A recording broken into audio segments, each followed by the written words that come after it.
Assalamualaikum warahmatullahi wabarakatuh. Waalaikumsalam warahmatullahi wabarakatuh. Pak Budi, pada hari ini saya mohon waktunya karena saya mendapatkan tugas dari pendidikan guru penggerak untuk mewawancarai Bapak terkait dengan pengambilan keputusan berdasarkan nilai-nilai kebajikan sebagai pemimpin, Pak. Bapak, selama ini bagaimana Bapak dapat mengidentifikasi kasus-kasus yang merupakan dilema etika atau bujukan moral?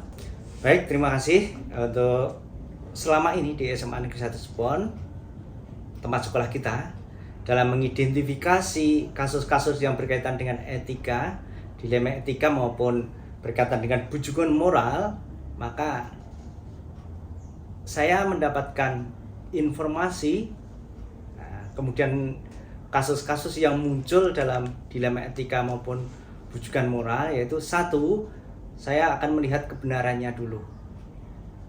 Apabila situasinya adalah benar melawan benar, keputusan yang saya ambil itu dari benar, keadaan yang benar, kemudian ada keadaan yang benar lagi, jadi mengambil ini, keputusan ini benar, keputusan ini benar, ini disebut dengan dilema etika.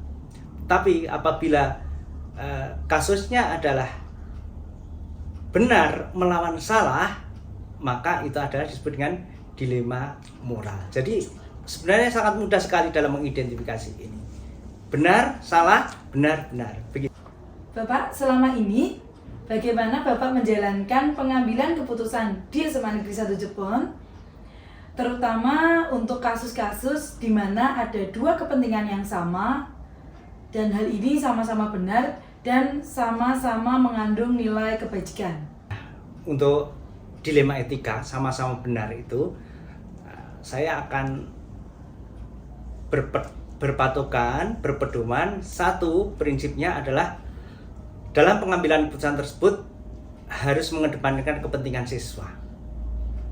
Yang kedua, harus mengedepankan kepentingan keamanan sekolah. Keamanan ini banyak sekali, keamanan situasional, bisa keamanan administrasi, bisa juga keamanan secara umum yang ada di sekolah. Itu yang menjadikan sebagai pedoman saya dalam mengambil dilema etika. Mana yang lebih baik, mana yang lebih besar. Nah, tetapi pada akhirnya maka sampai pada konklusi, kesimpulan yang harus kita ambil, kesimpulan tersebut, tindakan tersebut, kebijakan tersebut harus bermuara pada kepentingan yang bisa berdampak baik pada siswa. Begitu. Bapak, saya ingin mengetahui bagaimanakah langkah-langkah atau prosedur yang biasanya Bapak lakukan selama ini dalam pengambilan keputusan.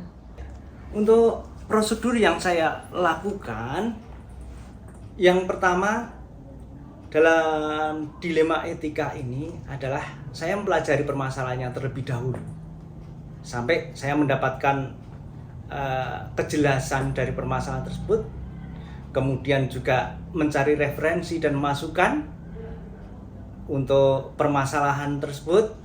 Kemudian selain itu juga apabila diperlukan kita bisa minta pertimbangan kepada orang lain, bisa guru atau bisa siapa saja yang tahu tentang permasalahan tersebut. Tetapi endingnya dalam pengambilan keputusan nanti adalah keputusan seorang pemimpin yang tidak boleh dipengaruhi oleh orang lain. Itulah dalam penyelesaian dilema etika yang saya buat. Selanjutnya, hal-hal apa saja yang selama ini Bapak anggap efektif dalam pengambilan keputusan pada kasus-kasus dilema etika yang terjadi di SMA Jepon, Pak? Ya, dalam pengambilan keputusan yang efektif dalam dilema etika, yang pertama kita harus mensosialisasikan dulu aturan yang ada. Aturannya harus sama-sama tahu terlebih dahulu. Kalau semuanya sudah tahu, sudah disosialisasikan, maka nanti tinggal kita menyamakan persepsi untuk mengambil satu keputusan. Selanjutnya, hal-hal apa saja yang selama ini merupakan tantangan dalam pengambilan keputusan pada kasus-kasus dilema etika? Yang menjadi tantangan dalam pengambilan keputusan dalam dilema etika, yang pertama adalah tantangan moral. Sebenarnya moral kita. Nah, ini kita dalam pengambilan keputusan dilema etika sebisa mungkin nanti kita memikirkan dampak ke depannya. Dampak ke depan yang kita ambil, kasus yang kita ambil itu. Ini kalau sama-sama benar, dampak ke depannya bagaimana? Misalnya kita mengambil permasalahan A misalnya, itu solusinya harus begini, benar, B juga benar misalnya, maka yang kita pikirkan dampak kedepannya, apakah dampak kedepannya itu, saya yakin berbeda itu, nanti dampak kedepannya itu ini lebih bagus atau ini yang hanya jangka pendek saja, maka jangka panjang yang harus kita pikirkan, begitu. Apakah Bapak memiliki sebuah tata cara atau jadwal tertentu dalam sebuah penyelesaian kasus dilema etika, dan apakah Bapak langsung menyelesaikannya di tempat atau memiliki sebuah jadwal untuk menyelesaikannya? Bentuk atau prosedur seperti apa yang Bapak jalankan? Kalau pengambilan keputusan itu tergantung dari situasi ya, situasi kompleksitas dari permasalahan yang ada. Nah, kalau permasalahan yang timbul, permasalahan yang ada, dilema etika yang ada itu sangat rumit, sangat kompleks dan menyangkut kepentingan masa depan anak yang jauh, maka kita kalau perlu harus berpikir dulu. Tetapi kalau hanya dilema etika yang mudah, kecil, misalnya tidak berdampak jangka panjang sekali, maka itu bisa kita selesaikan pada saat itu juga atau sesaat setelah itu. Begitu. Jadi tidak sama dalam penyelesaian dilema etika, begitu. Bapak, mohon izin bertanya, adakah seseorang atau faktor-faktor apa yang selama ini mempermudah atau membantu Bapak dalam pengambilan keputusan dalam kasus-kasus dilema etika? Banyak. Dalam satu sekolah itu banyak sekali orang-orang, guru-guru, warga sekolah yang membantu dalam penyelesaian dilema etika. Kita bisa mencari informasi, mencari pendapat dari seluruh warga sekolah ataupun dari manapun yang nanti setelah menjadi referensi kita, masuk ke kita, itu kita saring, kelihatannya kok bagus dan sebagainya, kita pakai atau kita kombinasikan atau kita tidak pakai sama sekali, tapi tetap ada yang membantu dalam penyelesaian dilema etika itu. Kita tidak harus berdiri sendiri, tapi dalam pengambilannya keputusan harus berdiri sendiri ya, tapi kalau dalam masukan dan sebagainya yang membantu bisa kita mencari dari Bapak Ibu guru yang lainnya. Terima kasih penjelasannya. Dari semua yang sudah Bapak sampaikan, pembelajaran apa yang dapat Bapak petik dari pengalaman Bapak selama ini dalam mengambil keputusan dilema etika?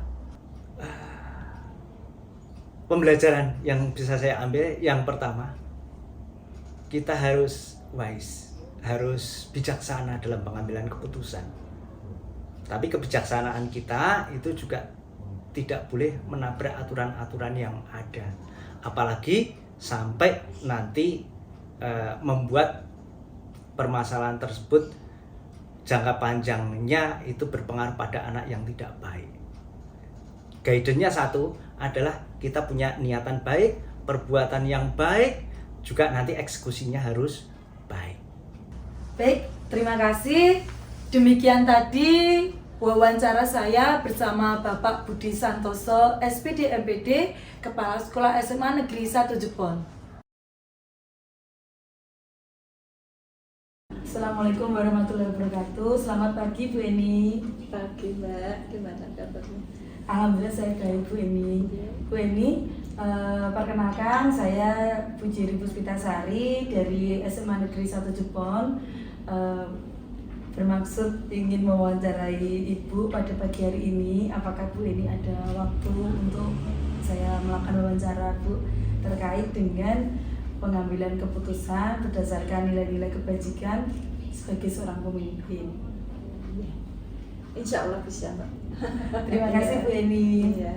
Bu, izin bertanya, selama ini bagaimanakah Ibu dalam mengidentifikasi kasus-kasus yang merupakan dilema etika atau bujukan moral? Ya, kita lihat dulu permasalahan yang ada, kemudian kita lihat secara real itu, kita sampaikan berdasarkan keadaan, ya. Apakah masalah yang kita hadapi termasuk dilema etika atau moral atau tidak, ya. Itu bisa kita lihat dari real permasalahan. Selanjutnya nih Bu, pertanyaan kedua, bagaimanakah Ibu menjalankan pengambilan keputusan di SMP Negeri 2 Blora, terutama untuk kasus-kasus di mana ada dua kepentingan yang sama-sama benar dan sama-sama mengandung nilai-nilai kebajikan? Ya, misalnya yang saya sering kita lakukan pada saat kita pada kenaikan kelasnya, di saat forum Dewan Guru, ada salah satu mungkin siswa kita yang punya kebiasaan yang tidak baik, kemudian beberapa guru menginginkan anak itu tinggal kelas, ya. Sementara di satu pihak kita juga memikirkan nasib anak tersebut, apakah itu nanti berpengaruh tidak di dalam kelanjutannya. Itu kita perlu memikirkan dengan yang benar-benar artinya berpihak pada anak. Pertanyaan selanjutnya nih Bu, langkah-langkah atau prosedur apa yang biasanya Ibu lakukan selama ini?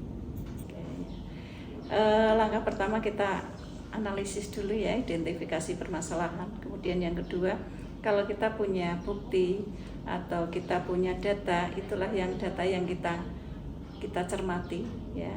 Setelah itu apa tindak lanjut kita? Biasanya kita juga memberikan minta sharing dengan teman yang lain, mungkin bisa juga sharing pada teman kepala sekolah. Kalau ada permasalahan seperti ini, saling mencari solusi terbaik untuk yang ada di sekolah kita. Kemudian hal-hal apa saja yang selama ini Ibu anggap lebih efektif dalam pengambilan keputusan pada kasus-kasus dilema etika? Yang pertama biasanya bisa dikembalikan kepada yang bersangkutan, yang bermasalah. Itu kita telusuri lagi, kita berikan misalnya dia kok melanggar norma aturan, kita ingatkan pada norma tersebut. Kemudian dia juga bisa, artinya kalau hal seperti ini terjadi, apa yang sekolah lakukan itu akan muncul dari yang bersangkutan sendiri.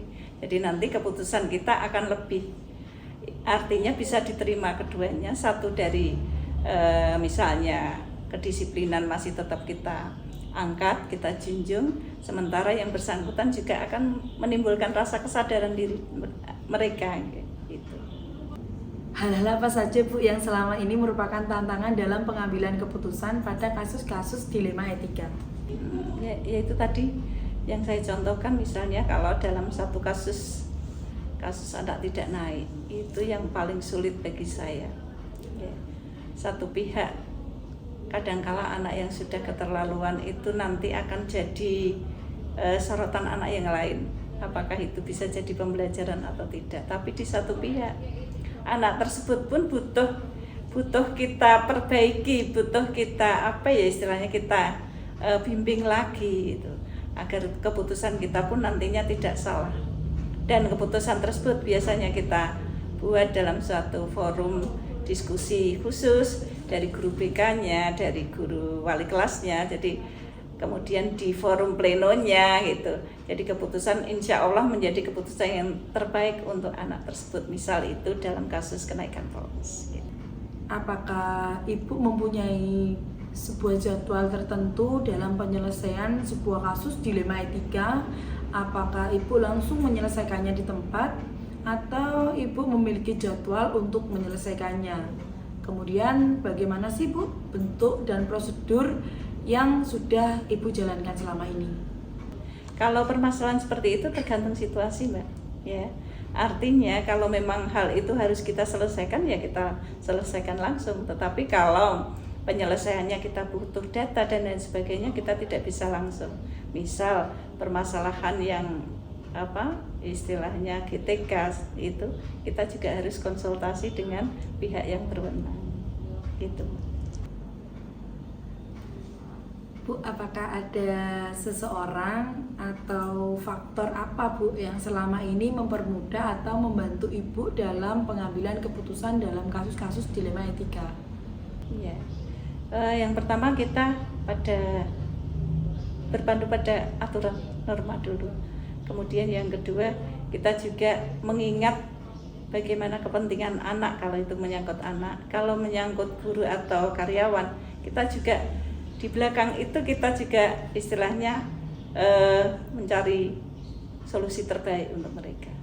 Dan insya Allah dengan sharing dengan teman-teman, saling memberikan masukan yang terbaik, itu akan menjadi pilihan yang terbaik untuk sebuah keputusan. Baik, terima kasih. Luar biasa sekali Bu pengalaman Ibu yang sudah dilakukan selama ini dalam pengambilan keputusan. Selanjutnya, pembelajaran apa yang dapat Ibu petik dari pengalaman yang sudah Ibu lakukan saat mengambil keputusan dilema etika? Yang inti bahwa semua kepala sekolah itu punya niatan yang baik, ya, punya tidak semena-mena untuk mengambil keputusan. Dia juga memperhatikan anak misalnya jadi semuanya itu yang inti niat kita baik. Kalau niat kita baik, insya Allah keputusan itu yang kita ambil juga yang terbaik untuk baik anak maupun yang lainnya. Terima kasih Bu Eni atas jawaban-jawabannya. Ternyata menjadi seorang pemimpin itu tidak mudah nih Bu. Dalam mengambil keputusan harus mengedepankan nilai-nilai kebajikan dan keberpihakan kepada murid. Terima kasih sekali atas sharingnya. Semoga kelak saya bisa mentauladani apa yang sudah Bu Eni lakukan selama ini. Terima kasih. Wassalamualaikum warahmatullahi wabarakatuh. Waalaikumsalam warahmatullahi wabarakatuh.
bersaudara.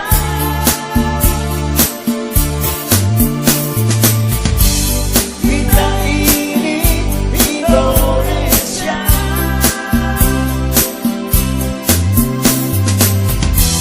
walaupun berbeda-beda,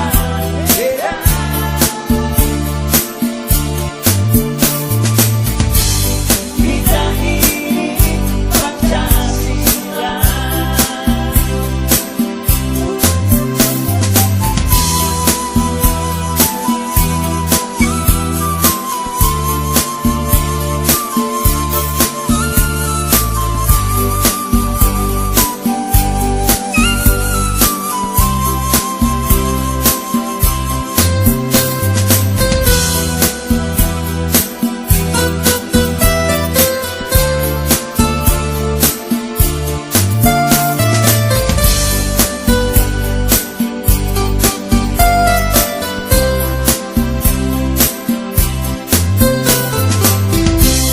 Di sini bumi lahirkan,